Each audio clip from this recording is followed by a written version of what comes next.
discipline. If there is a magic word that stands out above all the rest, this is the one: discipline.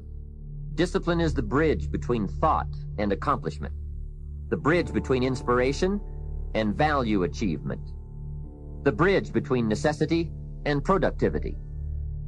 Remember, all good things are upstream. The passing of time takes us adrifting, and drifting only brings us the negative, the disastrous, the disappointment, and the failure. Failure is not a cataclysmic event.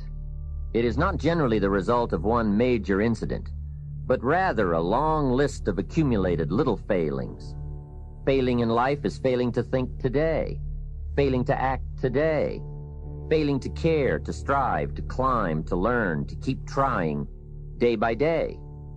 If your goal requires that you write 10 letters today and you write only 3, you are down 7 letters.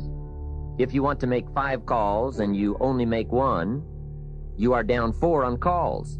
If your plan calls for saving $10 today and you save none, you're down $10 today. Now the danger is looking at an undisciplined day and concluding that no great harm has been done. It doesn't seem like such a bad day. But add up these days to make a year, and then add up those years to make a lifetime, and perhaps you can now see how repeating today's small failures can easily turn your life into a major disaster. Success, on the other hand, is just the same process in reverse. If you plan to make 10 calls, and you end the day making 15, now you're up 5 calls. If you then get up a few on letters, move up the savings numbers, you can see what a massive difference it could make in a year, and what wealth and accomplishment awaits for a lifetime. Discipline is like a set of magic keys that unlocks all the doors of wealth, happiness, sophistication, culture, high self-esteem, pride, joy, accomplishment, satisfaction, and success. The first key to discipline is awareness of the need for and the value of discipline, and especially the discipline to make the changes. What will it take? What must I do? And what must I become to get all I want from my life? The second key is the willingness. More than that, the eagerness to maintain your new discipline deliberately, wisely, consistently.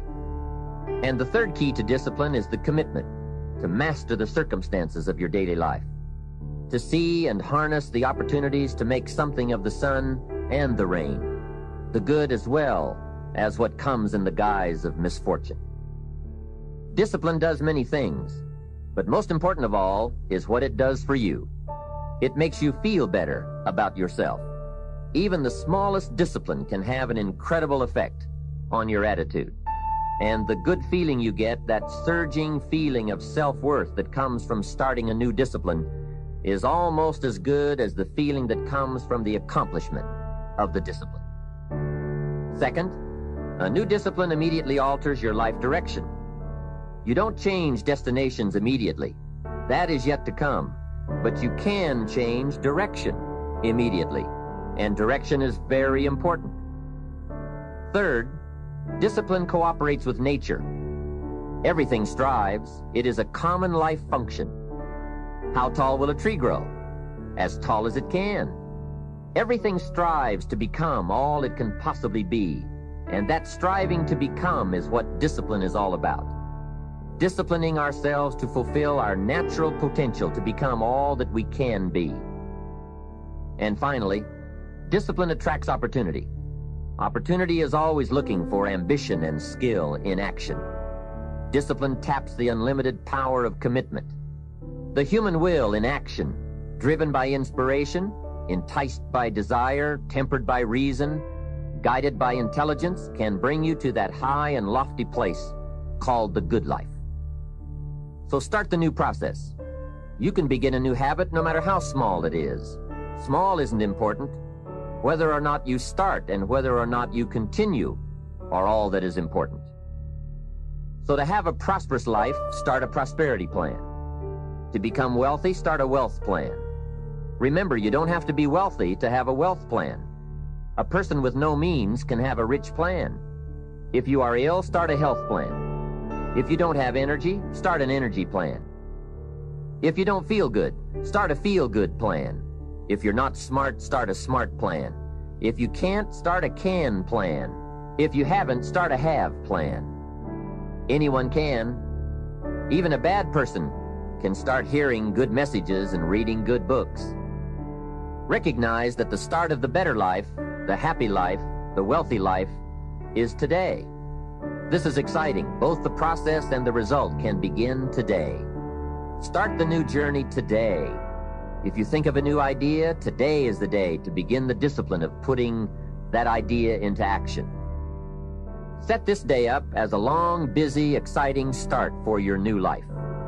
Get your first book for your new library today. Begin your new practice of setting goals today.